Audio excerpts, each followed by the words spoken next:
Developing today now, pro-Palestinian protests are continuing on college campuses all across the country. This week we've been seeing a lot of activity from students here in North Texas, including some at the University of Texas in Dallas. They've been taking a different approach than some of the demonstrations we've seen elsewhere, though. Kevin Reese joins us live from there now. And Kevin, you've described today's activities there at UTD as peaceful. They certainly have been, although at the moment, as you can see and hear behind me, I'll get out of the way, they have become much louder here, but a far cry from what happened 2 days ago here on campus. Today, they took over the Chess Plaza here at the center of campus, joined by hundreds from the community, as you can see here, but this time without the tents and the encampments that the university and police rejected back on Wednesday that led to those 21 arrests.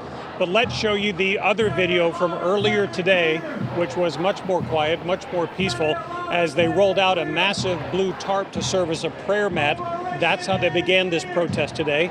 And while they did not set up an encampment today, they now complain that some of the stipulations of the 21 folks that were arrested when they were released from the Collin County Jail yesterday, students told that they can only return to campus for school activities, not protests like this.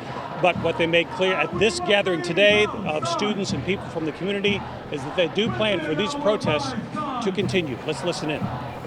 But we are here to say that this does not intimidate us anymore, and we will continue until the university divests, until the genocide in Palestine ends, and until total liberation. And so this protest that began at 2 o'clock this afternoon continues here on the campus of UTD. This time they have promised, however, not to block the walkways, not to set up encampments as they did back on Wednesday. As for how long these protests will continue, they are telling us they will continue indefinitely until they get what they want, which is some reciprocity from the university about investment in companies that help send arms to Israel. That an ongoing conversation all across the country at schools like this.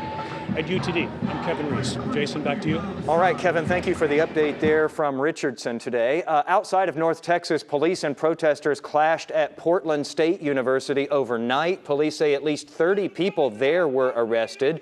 In New York City, authorities cleared out those encampments at NYU. At least 13 people taken into custody there. And then just down the road from there, the NYPD also arresting 43 people at an institution that's called the New School. This comes days after more than 200 demonstrators were arrested at UCLA in Los Angeles.